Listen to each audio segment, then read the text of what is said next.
नमस्कार। 33 वर्षीय युवक हैं जिनकी हस्तरेखाओं को मैं यहाँ पर पढ़ने जा रहा हूँ। किस किस प्रकार की गतिविधियाँ आपकी उंगलियों पर हैं, आपके हाथ के पर्वतों में, आपके हाथ की रेखाओं में वर्तमान में चल रही हैं, उनको मैं यहाँ पर बताने वाला हूँ। सबसे पहले बात कर लेता हूँ मैं आपकी सबसे छोटी उंगली कनिष्ठा उंगली के बारे में।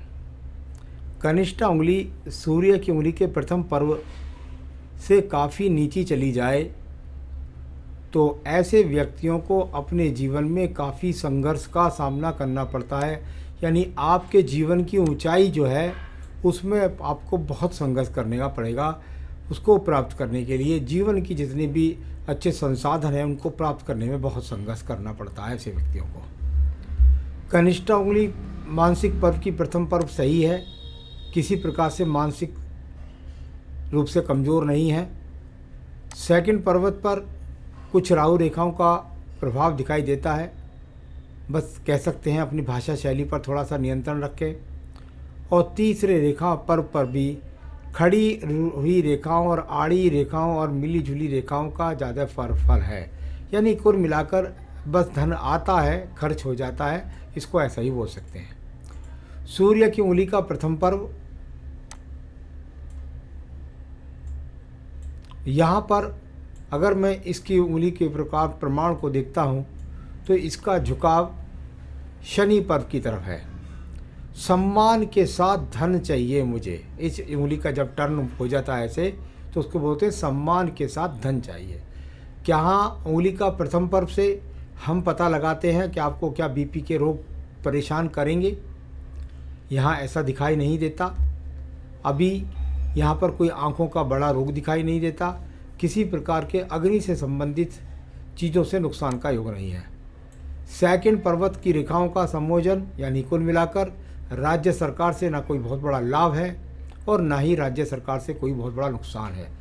जब ये बीच का गैप बन जाता है तो ये आपके जीवन में राज्य सरकार की जॉब के लिए तो बहुत असंभावनाएं पैदा करता है। तीसरा पर्व सम्मान का पर्व है, उसमें किसी प्रकार की कमी नहीं है, समाज में सम्मान आपका ठीक है। शनि की उंगली का प्रथम पर्व आपके जीवन में जाना जाता है। आपके शरीर में कोई स्थायी रोग तो नहीं है, अभी आपके शरीर में किसी प्रकार का कोई स्थायी रोग नहीं। सेकंड पर्व की अगर मैं स्थिति को देखता हूँ तो वहाँ पर किसी प्रकार के पैसा डूबने के योग नहीं, साथ ही साथ कोई कर्ज के योग भी दिखाई नहीं देते।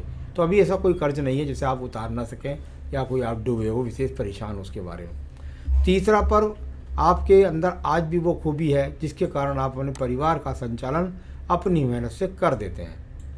बृहस्पति की उंगली का प्रथम पर्व, आपके जीवन में कोई शुगर नहीं, कोलेस्ट्रॉल नहीं, किडनी नहीं या लीवर खराबी के कोई भी योग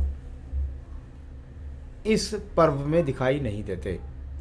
सेकंड पर्व की स्थितियों को यदि देखता हूँ तो यहाँ से कोई भी ऐसी स्थिति दिखलाई नहीं देती जिससे पति पत्नी के बीच में वैचारिक मतभेद हो, लेकिन अंदर मैंने हाथ में देखा है तो वहाँ मुझे ऐसी स्थितियाँ काफ़ी देखने में मिली।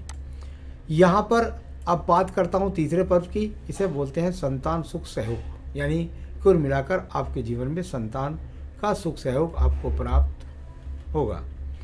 अंगूठे का प्रथम पर्व, यहाँ से किसी प्रकार के चरित्र खराब के कोई योग नहीं, बहुत ज़्यादा किसी का धन लूटने की इच्छा नहीं, अपने देवी देवताओं के प्रति पूजा पाठ के प्रति श्रद्धा रखने की स्थिति, ये सब यहाँ पर है। सेकंड पर्वत पर ज़्यादा राहु रेखाओं का प्रभाव व्यक्ति के अंदर तर्क शक्ति बहुत बढ़ाता है, तो तर्क शक्ति थोड़ा सा है व्यक्ति का। कभी कभी तो जुबानी जब तर्क शक्ति ज़्यादा हो जाती है तो ऐसे व्यक्ति अपनी भाषा शैली से टीचिंग का काम कर लें या कोई ऐसा काम कर लें, ये अकाउंट का काम कर लें जिसके अंदर अपनी एडवाइस से दूसरे का भला कर सकते हैं। चलिए अब बात करते हैं आपके यहाँ बुध पर्व के बारे में। बुध का पर्व और स्थायी रेखा मिल गई। आपके ज्ञान के अंदर कोई ना कोई ऐसी चीज़ है जिसके द्वारा आप खाली नहीं बैठेंगे, निरंतर आपको धन के आगमन होते रहेंगे और हो रहे हैं। इस प्रकार का ये पर्व अच्छा है, इसको मैं बुरा नहीं कह सकता। यहाँ पर पर्व जो है ये सूर्य का, इसकी रेखा ऊपर से जाकर टर्न कर गई साइड में।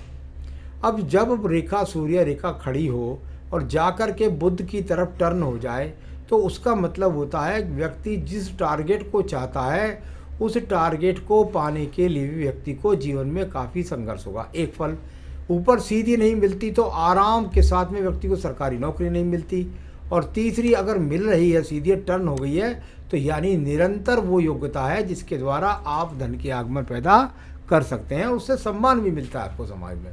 ऐसा नहीं है कि समाज में सम्मान ना मिलता हो।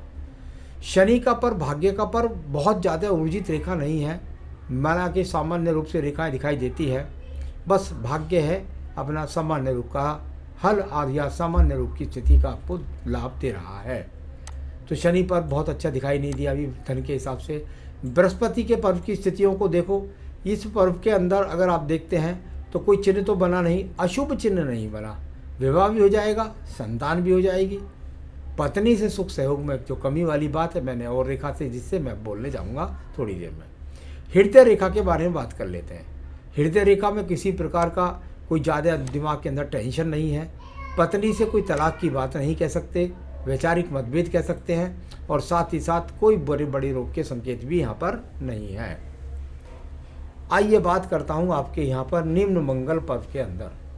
निम्न मंगल पर्व के शुरुआती दौर में यदि देखता हूँ तो बहुत सारी रेखाएं एक दूसरे को कीड़ा काटी के रूप में बनी है, यानी काट रही हैं एक दूसरे को ज़्यादा, यानी व्यक्ति ने जहाँ संघर्ष किया वहाँ उसको लाभ नहीं मिला जब ये छोटे मंगल पर्व के अंदर ज़्यादा रेखा यहाँ पर काट जाए। और इसके बाद जो दूसरी मंगल रेखा है वो निकलती हैं प्रयासरत रेखाएं के रूप में। आप प्रयास कर रहे हैं, आप भागा दौड़ी कर रहे हैं, इसका मतलब ये होता है आप कर्म कर रहे हैं लगातार, और अंत वाली रेखा यहाँ जाकर के आपके जहाँ मैं बोल रहा हूँ वो 35, 33, 34 वर्ष के आसपास है, और ये आपके मंगल पर्व से धन पर्व से संबंध बना रही है, यानी आप समझ जाएंगे अब अपनी दुनिया में मुझे करना क्या है।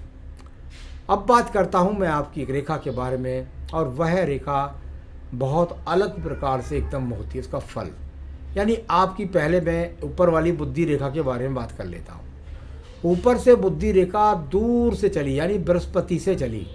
अब इसके फल किस किस प्रकार से, एक तो पति पत्नी के बीच में तनाव, नंबर 2 व्यक्ति जीवन में चाहता कुछ है बन जाता कुछ है।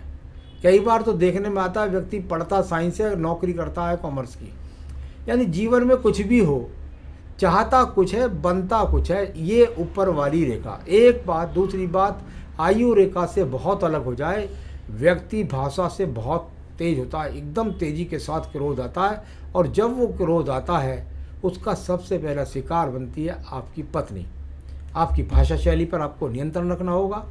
आपके पास दूसरी रेखा है, ये आपकी बुद्धि को कवरेज रेखा दे रही है, यानी बुद्धि की कोई कमी नहीं। एक रेखा से आपने देखा, उस पहली रेखा को सूर्य के नीचे जाके ख़त्म हुई।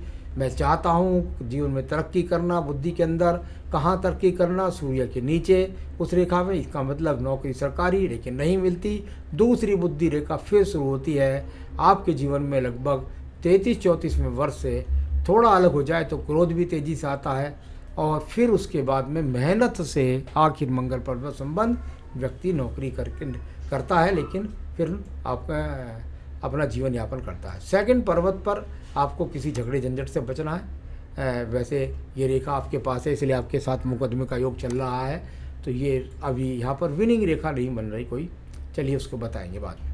यहाँ पर चंद्र पर्वत की अगर बात करता हूँ, नीचे चंद्र पर्वत की स्थिति पर यदि देखता हूँ तो कोई विदेश से जुड़ने के योग दिखाई नहीं देते, किसी प्रकार से विदेश से जुड़ने के योग नहीं। केतु पर्वत की गतियों पर जिस प्रकार की आड़ी तिरछी रेखा है, इसका मतलब है आपको किसी प्रकार का अचानक लाभ भी प्राप्त नहीं होने वाला है।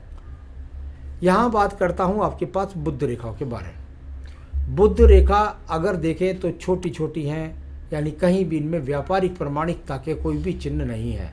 ऐसी रेखाएं बस आपको बुद्धि को चलाए रखेंगी, चलायमान रखेंगी, योजनाएं कराएंगी, बार बार परिवर्तन का सामना करा देंगी, लेकिन व्यवसाय के लिए तो इनमें से एक रेखा भी उचित नहीं है।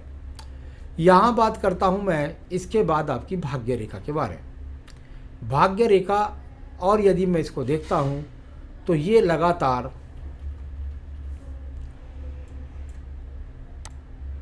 अपनी मेहनत से दूर स्थान से जुड़ के ये रेखा चली, यहाँ पर पहुँची, इसके बाद फिर धुंधली पड़ गई और फिर धुंधली पड़ के यहाँ से 35वें वर्ष से चली और ये चलती, यानी एक रेखा चली वहाँ तक तो सोचते रहे आप कि मैं क्या करूँ। फिर दूसरी एक रेखा चल रही है, वो कुछ अभी मजबूत हो जाएगी थोड़ी सी पूजा पाठ से, फिर उसके बाद वो लगातार चलेगी। तो अभी उसका भी संबंध शनि पर्व से नहीं बना, इसलिए भाग्य ज़्यादा ऊर्जित नहीं कह सकते, लेकिन ये वो रेखा नहीं है कि व्यक्ति को कोई ज़्यादा परेशान कर सके, एकदम खाली बैठा सके, ऐसी रेखा भी नहीं है। भाग्य रेखा बहुत अच्छी नहीं है, बहुत ख़राब भी नहीं है। मंगल रेखा का कवरेज है इसमें, थोड़ा सा मंगल रेखा का कवरेज है, यानी जो आपको साहस बनाए रखेगी आपके जीवन के अंदर, आप हार नहीं मानेंगे अपनी स्थितियों से। ये आपका शुक्र पर्व है, बहुत उठा हुआ है, काफ़ी चौड़ा भी है, यानी ये उम्र के पक्ष के लिए मजबूत होता है। और सबसे बड़ी बात है, ये आदमी के अंदर पौरुष बल शक्ति के अलावा आपके जीवन में संसाधनों के लिए आपका आकर्षण बढ़ाता है। तो अच्छी बात है, इस एज में अगर आकर्षण रहेगा, मेहनत करेंगे तभी तो जीवन में तरक्की करेंगे। अब मैं बात करता हूँ आपके यहाँ पर ये रेखा जुड़ी, यानी पैतृक संपत्ति मिली, परिवार का सहयोग मिला, कवरेज रेखा मिली इसे आयु रेखा के साथ, और फिर ये आयु रेखा नीचे जाकर मणिबंध से संबंध बनाया, यानी जीवन में 76-77 वर्ष से ज़्यादा एज है आपकी। और सारी रेखाएं मैंने बोली, उनके फलों को बोला। आपके सवालों पर चलते हैं। क्या मुझे सरकारी नौकरी के योग है? यदि हाँ तो कब तक? बिल्कुल भी नहीं, मुझे संभावना लगती कि सरकारी नौकरी यहाँ आपको मिले। मुझे इस तरह का कोई प्रमाणिक चिन्ह दिखाई अभी वर्तमान हाथ में नहीं दिखाई देता, इसलिए आप अपने मन में ज़्यादा जो एक आध कोई एग्ज़ाम है वो दे लीजिए। मैं ईश्वर नहीं हूँ, लेकिन मुझे नहीं लगता नौकरी मिलने का योग। व्यवसाय की तो हाथ में रेखा ही नहीं है, बिल्कुल प्रयास ना करें, वरना जो थोड़ा बहुत पैसा जुड़ा हुआ है वो भी ख़त्म हो जाएगा और कर्ज भी हो जाएगा। मेरे स्वयं के घर संपत्ति के योग की आशा आपने सवाल पूछा मुझसे। हाँ, वो निश्चित रूप से आपके जीवन में 2024 में बनने वाला है। एक यहाँ पर छोटा सा ट्रायंगल बन रहा है, तो वो आपको 2024 में, या तो आप जो है कुल मिलाकर यहाँ छोटा सा त्रिभुज बन रहा है, तो यहाँ 2024 में वो आपको आपके जीवन में आपको मकान या संपत्ति कुछ ना कुछ दिलाएगा। तो ये इस तरह का है। और मैं शेयर मार्केट में पैसा इन्वेस्ट करना चाहिए मुझे? बिल्कुल भी नहीं, बिल्कुल भी नहीं, एकदम गलत हो जाएगा, भारी नुकसान हो जाएगा। संपत्ति के संबंध में कोर्ट केस चल रहा है, क्या वह मेरे पक्ष में होगा?